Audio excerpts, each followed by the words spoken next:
We're going to throw it to the Cuervo Club in a second because I started my Stanley Cup partying last night. I'm already celebrating the Stanley Cup. I started doing so Thursday night with excessive drink, and shortly I will take you into the Cuervo Club because that's how I believe in this Florida Panthers team. But before we go to the Cuervo Club, because Greg Cody is a journalist, because he's got other columns that he writes that aren't incendiary, he wrote a column about Willie Mays this week for the Miami Herald, a touching column, moving.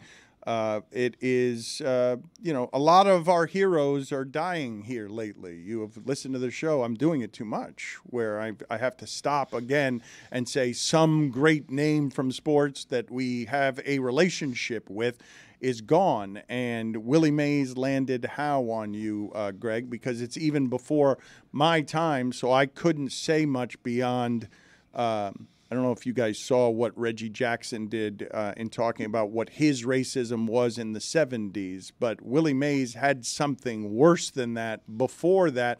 But between Reggie Jackson and Jackie Robinson, what Willie Mays the name stands for me, is just simple greatness in sports. Uncommon, five-tool excellence for a quarter century, 24 All-Star games. Your relationship with him is more intimate than that. He was one of my first sports heroes. Baseball was the sport. I'm estranged from baseball now. I've separated from my first love in sports. But you're a Hall of Fame voter? But I am a Hall of Fame voter. It doesn't mean I love baseball. Willie Mays and Carl Yastrzemski were my first heroes in sports. Yaz was by birthright. I grew up in Massachusetts. All of my relatives were Red Sox fans. I adopted Yaz because that's what you did. Willie Mays I chose because he was electrifying to me. His game was electrifying. He had a personality. I loved the Say Hey Kid. I loved his nickname. I loved his speed, his power. The basket catch in center field that's arguably the most famous play in the history of baseball. And he just, it meant something to me when he passed away, because when you get to be my age, layers of your childhood keep peeling away. And,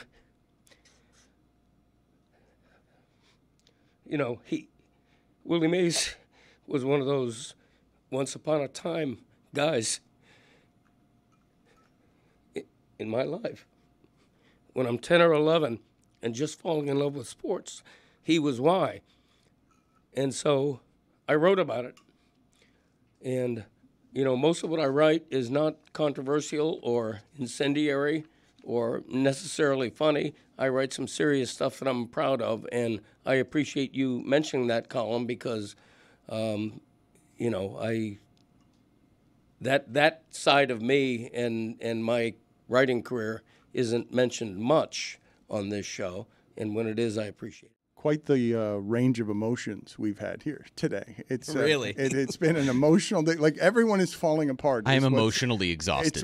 It's what's happened. We've been and I've barely fighting, crying, laughing. Wait to see what we're like. I don't know what to feel anymore. Wait to see what we're like on Monday if we have to do another Please one. win tonight. Another one of these, because there's going to be another one of these if there's a Game 7. Let's open up the club because I'm beginning to celebrate the championship. I've been doing it since last night. I smell like tequila. I was having delicious margaritas last night. Cuervo is where you have to be if you want delicious margaritas. So let's open up the Cuervo Club. Awkward transition. Have you ever been in the club in line and the people around you are crying? You're going in. It's the Molly. Is that what it is? I have. Makes you a little emotional. The Cuervo Club is an assortment of sounds from the week. It's one of my favorite segments. I don't remember if we had a lot of memorable sounds this week, but I'm always delighted to find out what Chris Cody has cooked up in remembering the week gone by. What do we have, Chris? What's the first sound in the club? Grimace!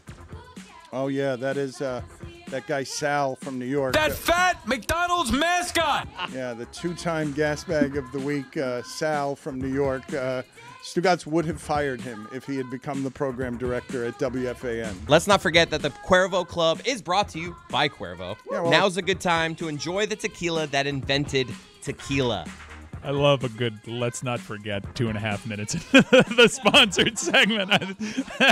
You are learning how to be an EP, my friend. Well, I did say Cuervo Club. That sort of suggests that it's sponsored by Cuervo. There's a whole thing that goes with it. Who else is in the club? Come on, boys, let's go home. But they'd be going home regardless. That's right. They're going home either way, whether they win or lose.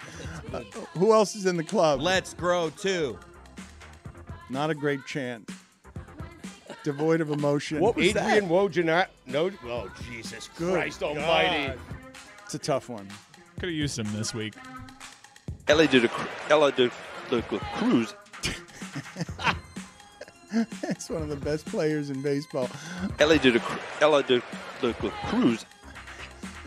You guys watched him? He is so much fun. Yeah, he's on my fantasy team. Oh He's my fast, God, and he's got a chooch. Oh, it's ridiculous. Choocherino. One of the best infield arms you will ever see.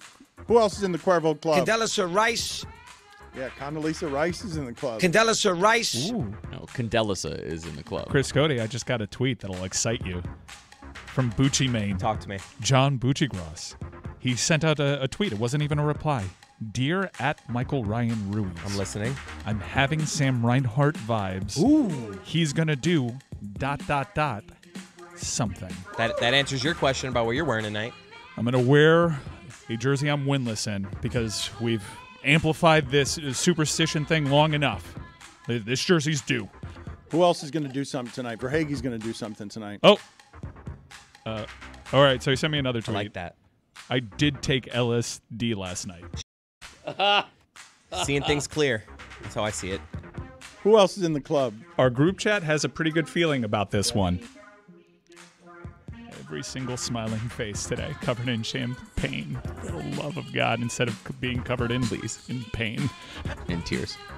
Who else is in the Cuervo Club? You're a giant infant. That's Greg Cody outside of the club, seeing an infant in the street trying to get into the club. You're a giant infant. Greg Cody is weeping. He's weeping about Willie Mays, and there's a giant infant trying to get in the club. You're a giant infant. A giant one. Mina Kimes' baby. Who else is in the club? I highly recommend that everybody have the experience of their team winning a championship. I'm trying. She waited 5.5 long years. Yeah, really. I swear to God, if the Celtics won a championship and then the Panthers blow a 3-0 lead, That would be bad. nightmare. Who else is in the club? I don't know how anybody could call Connor McDavid overrated. Credit to you guys. Messier is not the easiest interview, and you made that interview really, really good. Surprisingly. Anybody who says any different has never played against them, and no offense to Greg Cote, you've never played against Connor McDavid. It's true. I never have played against Connor McDavid. That's accurate. Who else is in the Cuervo Club? You're a giant infant. Yeah, you can't give me enough of that. That is Mike Ryan. You're a giant infant. You're a giant infant. Mike, not a big fan of that.